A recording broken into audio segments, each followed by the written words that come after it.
Welcome to Easy Learning with Shreyansh. Friends, today we are going to learn Standard 5th Marathi poem Bail Pola textbook questions. So let's start. Textbook questions. प्रश्न 1. एका वाक्यात उत्तरे लिहा. बैलांच्या सणाला काय म्हणतात? उत्तर. बैलांच्या सणाला बैलपोळा म्हणतात. बैलांना कसे सजवले आहे? उत्तर. बैलांना पाठीवर मखमली झुली घातल्या आहेत. त्यांची शिंगे रंगवली आहेत व त्यांच्या कपाळी रेशमी बाशिंगे बांधली आहेत. बैलांची नावे कोणती आहेत? उत्तर. बैलांची नावे ढवळ्या पवळ्या आहेत. बैलपोळ्याच्या दिवशी बैलांना काय खाऊ घालतात? उत्तर. बैलपोळ्याच्या दिवशी बैलांना पुरणपोळी खाऊ घालतात. प्रश्न 2. शेवट समान असणारे कवितेतील शब्द लिहा. उदाहरणार्थ मखमली झुली. उत्तर. ढवळ्या पवळ्या. झुली बांधली. कामधाम आराम. सजले धजले लागले. प्रश्न 3. बैल गोठ्यात राहतात तसे खालील प्राणी कोठे राहतात ते लिहा. घोडा तबेला. वाघ गुहा. माकडे झाड. हत्ती जंगल. मासा पाणी. कासव जमीन व पाणी. खालील शब्दांपासून अनेक शब्द बनवा. उदाहरणार्थ कपाळी, कळी, पाळी, पाख, पाकळी. पुरणपोळी. रण, पुळी, पोर, पोळी. गावभर.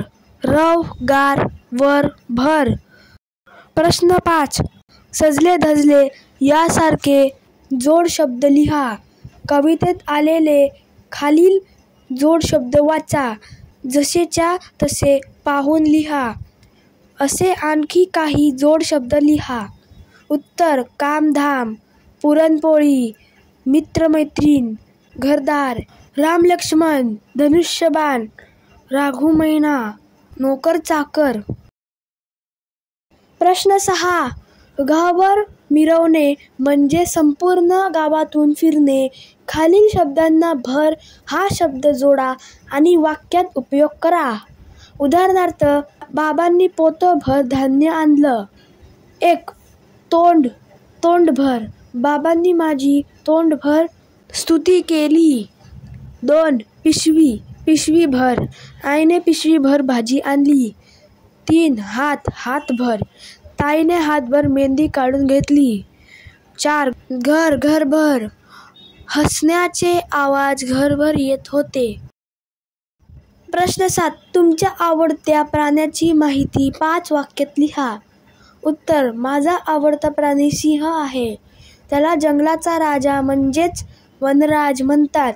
त्याच्या मानेभोवती आयाळ असते. त्याच्या ओरडण्याला गर्जना म्हणतात. सिंह खूप शूर असतो. प्रश्न 8. खालील चौकटीत काही अक्षरे दिलेली आहेत. त्या अक्षरांपासून फुलांची 13 नावे तयार होतात ती शोधा व लिहा. पारिजातक. मोगरा. जास्वंद. शेवंती.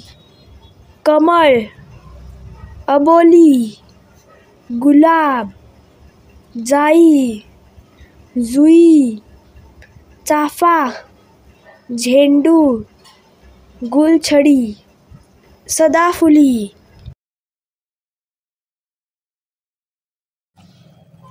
So friends, if you like this video, please subscribe my channel and don't forget to press the bell icon.